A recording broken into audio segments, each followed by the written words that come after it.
Trev's Hockey Show. I'm the Trev. That's too sweet. Anyway, continuing on with retired numbers.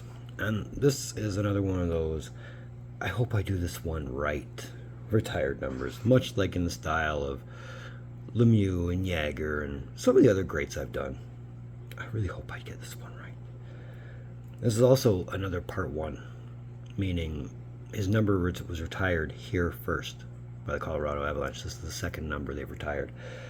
And I really can't say when part two will come along, as, yeah, his number was retired in Montreal, but there's a lot of numbers to talk about in Montreal, and they all have a story. Every one of them. But when we get there, we'll get there, and we'll be thankful for it all the same. But anyway, we're going to talk about, again, the second number retired by the Colorado Avalanche, and this one is probably one of, if not the most important cog in the early history of the Colorado Avalanche. That same Colorado Avalanche that won 2 Stanley Cups in 5 years. So, something to take in mind. We're talking about, of course, the number 33. Belonged to St. Patrick Roy. Let's talk about it. So Patrick Roy's 7.5 seasons with the Colorado Avalanche began on December 6th, 1985. That, of course, being the result of a very public demanding in which Patrick Roy wanted to be traded after being slightly embarrassed in a game against the Detroit Red Wings. Now, Roy came in a trade package that also brought Mike Keane for Jocelyn Thibault, Martin Roginski, and Andrei Kovalenko. Now, keep this in mind. The Avalanche had just moved to Denver after playing in Quebec City at the end of the 94-95 season.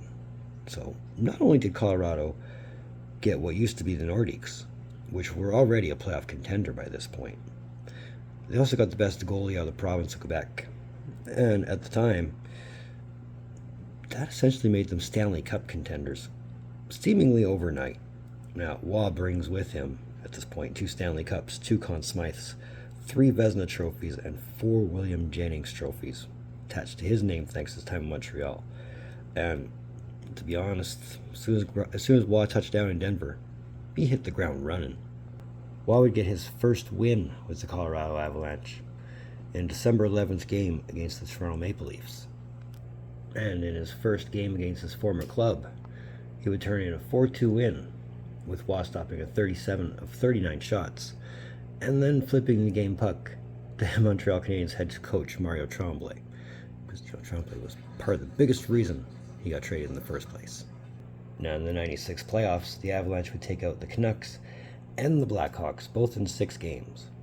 The Chicago series, I might also add, included some interesting banter between Jeremy Roenick and Patrick in regards to jock straps and cup rings.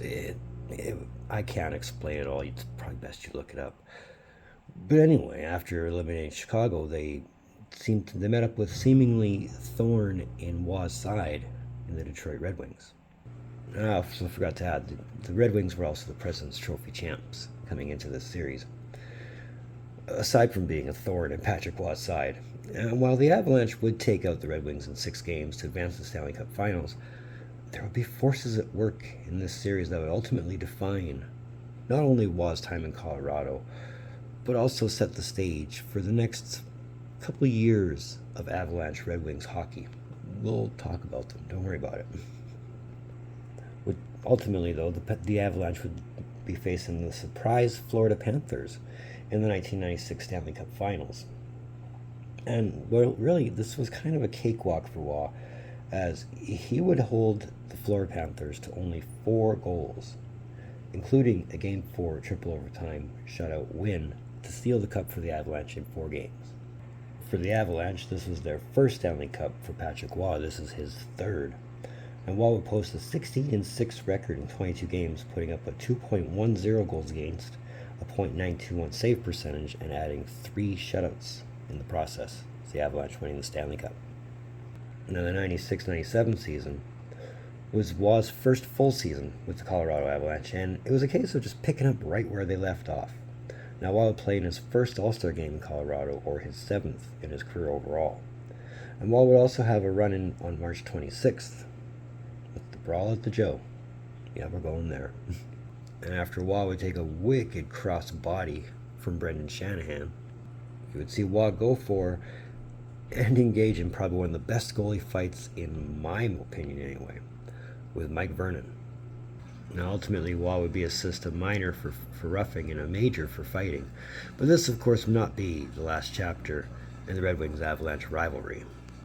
Outside of all the drama with Detroit, though, the Avalanche would once again steamroll the Pacific Division, finishing 22 points ahead of second place and winning the President's Trophy in the process. Waugh would finish with 62 games played, including a league lead 38 wins, 15 losses, 7 ties, with a 2.32 goals against, a .923 save percentage, and 7 shutouts. Now for the playoffs, the expectation was obviously a Stanley Cup defense. Colorado would defeat Chicago in 6 games, which would include Waugh's 89th career postseason win, which at the time would break Billy Smith's record of 88 and put him first all time. The Avalanche would then defeat the Oilers in 6 before meeting the Red Wings in the conference finals. Now, unlike the brawl at the Joe, this one would be relatively quiet. And despite going 6 games, the result would be in Detroit's favor, as they would eliminate the Avalanche en route to the Stanley Cup. Now, Waugh would post a 10-7 record with a 2.21 goals against, a .932 save percentage, and 3 shutouts. The 97-98 season would be another dominant Avalanche season, this time with the Avalanche finishing only 8 points ahead of the number 2 team in the Pacific Division. And Waugh would put up a 31-19-13 record in 61 games, played with a 2.39 goals against average, a .916 save percentage, and 4 shutouts. Now, while the hope was to go far in the playoffs, the Avalanche unfortunately met a Cinderella team in the Edmonton Oilers, and they got eliminated in 7. Now, Waugh would put up a 4-3 record in those 7 games with a 2.51 goals against and a .906 save percentage. Ouch. The 98-99 season would see the Avalanche placed in the Northwest Division thanks to league realignment of the divisions and conferences thanks to expansion. But that really didn't seem to matter at this point. One could put the Avalanche in the strongest division, and I'm sure they'd still win. And the Avalanche did win the Northwest Division by 20 points, with Waugh adding a 32-19-8 record in 61 games played, with a 2.29 goals against, a .917 save percentage, and 5 shutouts. Now in the playoffs, the Avalanche would beat San Jose and arch nemesis the Detroit Red Wings in 6 games each, before coming within 1 game of the Stanley Cup Finals, losing in a heartbreaking 7 games, to the eventual Stanley Cup champs, the Dallas Stars, with Waugh contributing with an 11-8 record in 19 games, putting up a 2.66 goals against, a .920 save percentage, and 1 shutout. The 99-2000 season would continue to see Waugh climb the all-time wins list, passing Tony Esposito with number 424 in December of 1999, and number 435 coming in March of 2000 to pass Jacques Plante for number 2 on the wins list, and within very short range of Terry Sawchuk for number 1 on the list. And Waugh would finish with a 32-21-8 record with a 2.28 goals against, a .928 save percentage, and 3 shutouts in 63 games. And the Avalanche once again won the Northwest Division. In the playoffs, the Avs would knock out the Coyotes and arch nemesis Detroit Red Wings in 5 games each, before meeting the Dallas Stars again in the conference finals. And much like the year prior, the Avs would lose to the defending Stanley Cup champs and eventual Stanley Cup finalists in 7 games, with Waugh contributing an 11-6 record in 17 games, with a 1.79 goals against, a .928 save percentage, and 3 shutouts. Those numbers alone, that hurts. Now, it's worth noting, before we talk about the 2000-2001 season, that during the 99-2000 season, the Avalanche would acquire Ray Bourque in his quest to eventually get his hands on the first Stanley Cup in his career. He'd been to the finals twice, but had never won it. Now, with that, set what would be called Operation 16W. But let's talk about the season first. On October 14th, 2000, Waugh would earn career victory number 447, which tied Terry Sawchuk for the all-time lead in the all-times win list with an overtime victory over the Columbus Blue Jackets.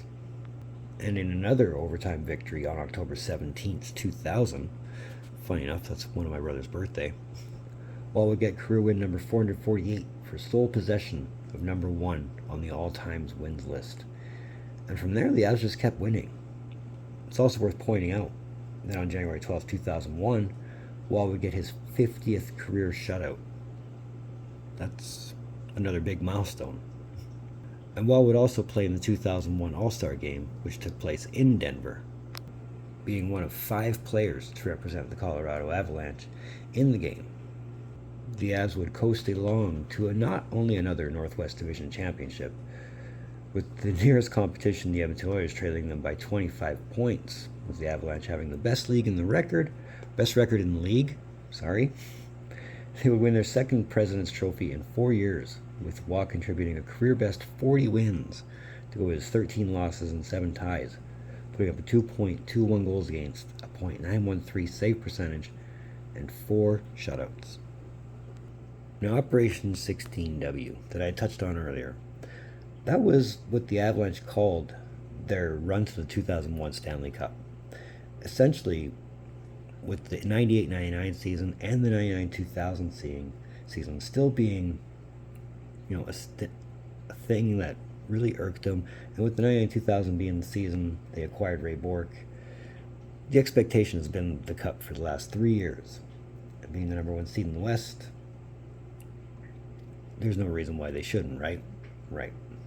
But with the 2000-2001 season officially being Ray Bourque's final season, even though he didn't announce it until after he won the Cup, it was kind of in the back of everybody's mind, and that's probably it. Operation 16W is pretty self-explanatory. 16 wins to get the Stanley Cup. Anything less than the Stanley Cup was unacceptable.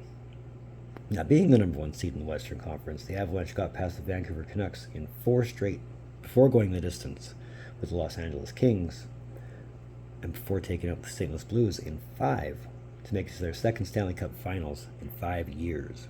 But for their luck, the Avalanche were lucky enough to draw the defending Stanley Cup champs in the New Jersey Devils. Now, after another back-and-forth series, the Avalanche would go all 7 with the New Jersey Devils, beating them in 7 games to win the team's second Stanley Cup, or the 4th in Patrick Waugh's career. Waugh would add a 16-7 record in 23 games to go with his 1.70 goals against, a .934 save percentage, and 4 shutouts, 2 of which came in the Stanley Cup Final.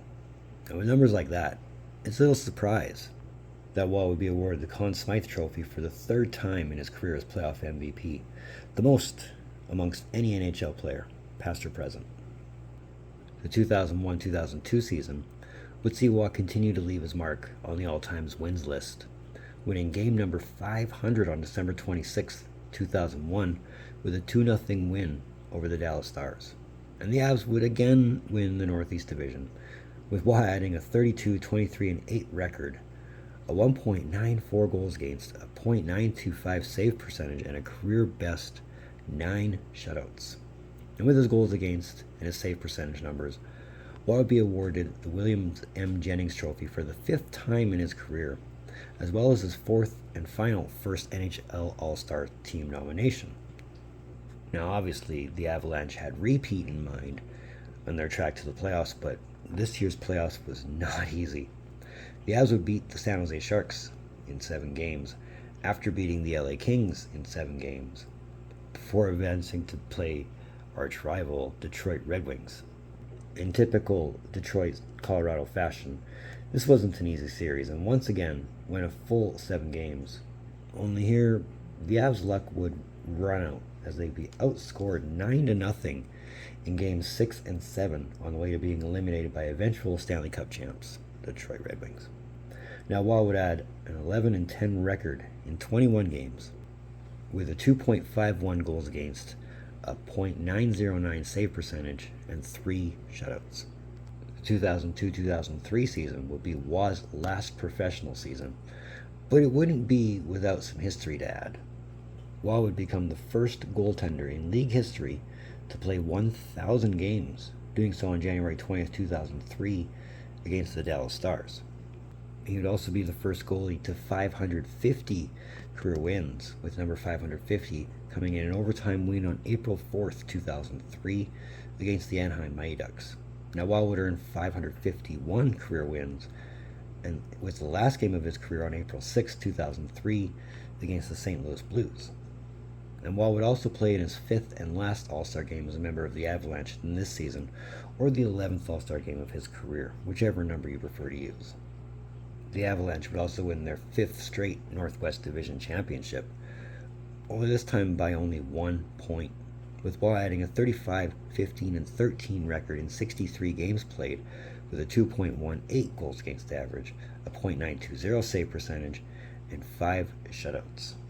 Now, the 2003 playoffs were hopefully going to be a long run, but unfortunately, the Minnesota Wild would upset the Avs in 7 games, with Wall adding a 3-4 record in 7 games with a 2.27 goals against, a .910 save percentage, and only 1 shutout.